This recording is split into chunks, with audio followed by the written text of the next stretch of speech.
Sky Sports. Back to Cardiff now, and just a chance in this ringside to introduce you to a highly touted young light middleweight by the name of Catley.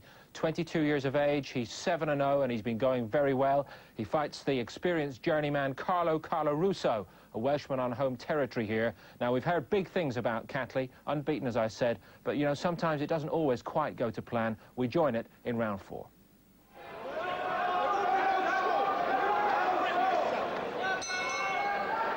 Fourth round. It's an 8-rounder here. Colarusso in red. He's had his successes in that third round, and Catley was caught by too many right hands against this unconventional fighter who throws his punches from crazy angles.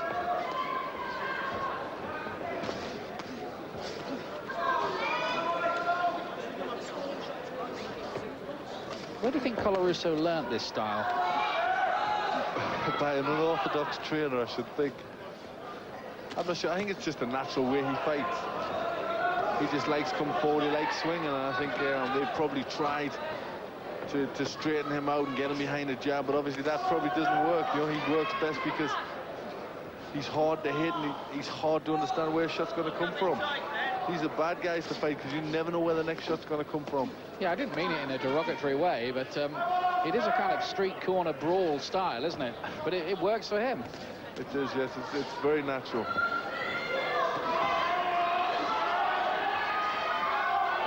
even throwing a few left jabs now.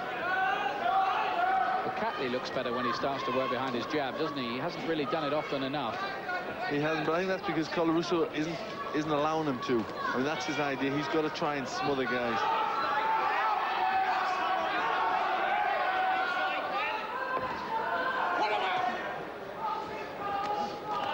Catley is getting hit in close. I have to say it, Catley hasn't looked altogether convincing in this one so far, has he? No, he hasn't been able to keep his boxing together.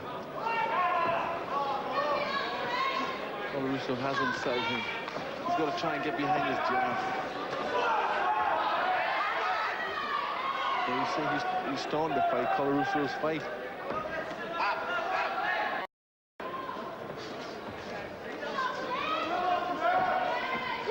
Yes, it's close quarter trading. Colarusso won't mind that. Catley does have the advantage, if he wants to use it, of just getting onto the outside and jabbing and finding his way in, but he's choosing not to do that.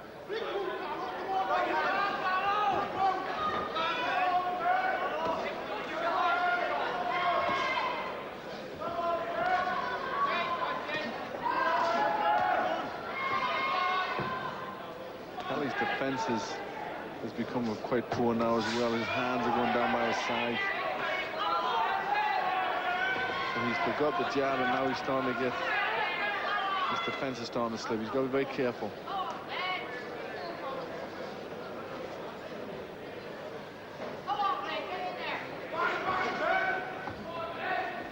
Mentioned that Colarusso had fought a few big names. He also fought Cornelius Carr, who's just won the British Super Middleweight Championship.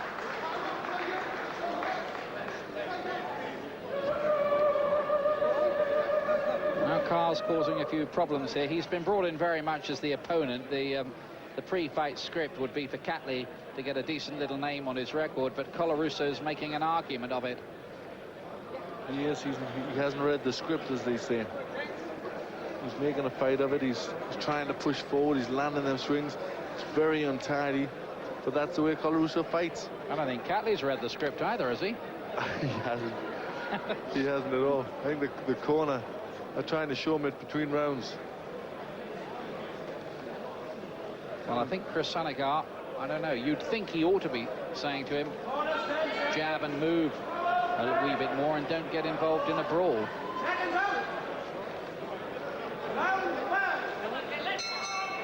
I think that's what he will be telling him. He'll be telling him to jab and move. Try and push him back. Sorry, Glenn.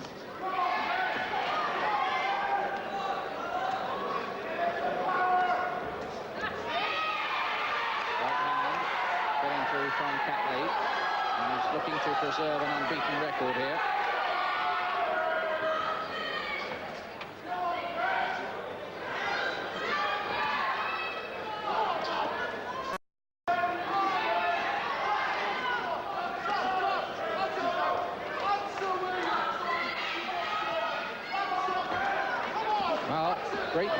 punches being thrown by Colarusso. He's certainly letting the leather fly. He's definitely not landing with them all. But that seems to be a gamble he's quite happy to take, and the left hand goes through. That just seemed to stiffen the legs. It did of Catley, and he's down. Well, I thought he was hurt by that. It was the left hand that got through. Legs have gone wooden. Guess he's in definite trouble here, and Calarusso's just got to land with some decent shots. Looking laboured. Catley, his limitations being rather exposed. Colarusso looking strong and willing and never taking a backward step. Catley's hands have come well down. And the right hand gets through. He's in trouble now. Oh, it could be another. There's the referee stepping in. He is. He's going to stop it.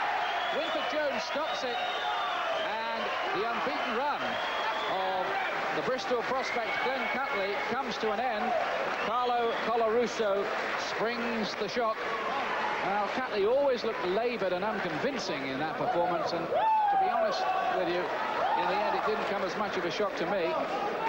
No, it didn't. He just didn't get it. He didn't fight the right fight. He made mistakes. He should have boxed behind his jab. He should have tried to push Colarusso back behind the jab, and he didn't. He fought Colarusso's fight.